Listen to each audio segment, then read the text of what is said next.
Hello dears, പ്രഗതിയിലേക്ക് സ്വാഗതം.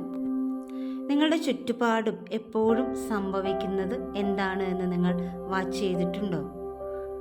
കൂടുതൽ സങ്കടമുണ്ടാക്കുന്ന, anxiety ഉണ്ടാക്കുന്ന, അൺഹാപ്പിനെസ് ഫീൽ ചെയ്യുന്ന, ഡിസാറ്റിസ്ഫാക്ഷൻ ഫീൽ ചെയ്യുന്ന സംഭവങ്ങളാണോ നിങ്ങളുടെ ചുറ്റുപാടും എപ്പോഴും നടക്കുന്നത്?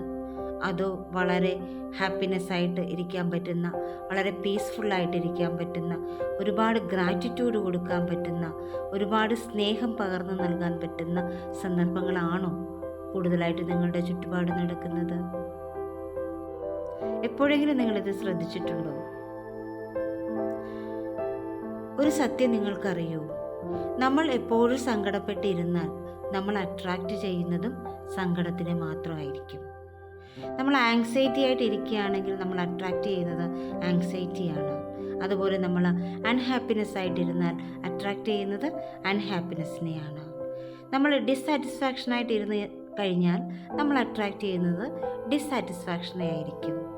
അതുപോലെ തന്നെ happiness attracts more happiness, peace attracts more peace, gratitude attracts more gratitude, kindness attracts more kindness, love attracts more love.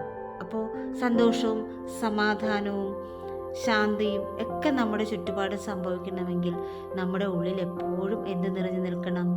ഈ സന്തോഷവും സമാധാനവും ശാന്തിയും ദയയും നന്ദിയും ഒക്കെ നിറഞ്ഞിരിക്കണം.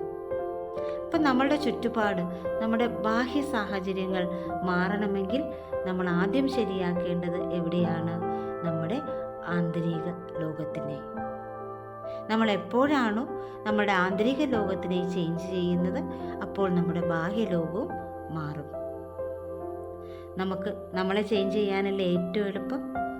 ബാഹ്യലോകത്തിൽ നമുക്ക് യാതൊന്നും ചെയ്യാൻ പറ്റില്ല.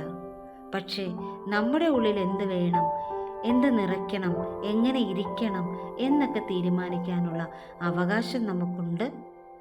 അത് ചെയ്യാനും നമുക്ക് കഴിയും. അപ്പോൾ ഇന്ന് മുതൽ നമുക്ക് നമ്മുടെ ഉള്ളിലേക്ക് നോക്കാം. നമ്മുടെ ബാഹ്യലോകം നമ്മളെ അസ്വസ്ഥതപ്പെടുത്തുമ്പോൾ എന്ത് മാറ്റമാണ് എൻ്റെ ഉള്ളിൽ ഞാൻ വരുത്തേണ്ടതെന്ന് ചിന്തിച്ചുകൊണ്ട് നമ്മുടെ ഉള്ളിൽ ആ മാറ്റം വരുത്തി നമ്മുടെ ബാഹ്യലോകത്തെയും നമുക്ക് മാറ്റം വരുത്താം. എന്താ, നിങ്ങൾ റെഡിയല്ലേ? അപ്പോൾ നമുക്ക് നമ്മുടെ ആന്തരിക ലോകത്തെ മാറ്റിക്കൊണ്ട് നമ്മുടെ ബാഹ്യ ലോകത്തെ നമുക്ക് ഇഷ്ടമുള്ളതാക്കി മാറ്റാൻ ഇന്ന് തന്നെ സ്റ്റാർട്ട് ചെയ്യാം. Thank you all. Love you. മറ്റൊരു ടിപ്പുമായിട്ട് നമുക്ക് വീണ്ടും കാണാം. ബൈ.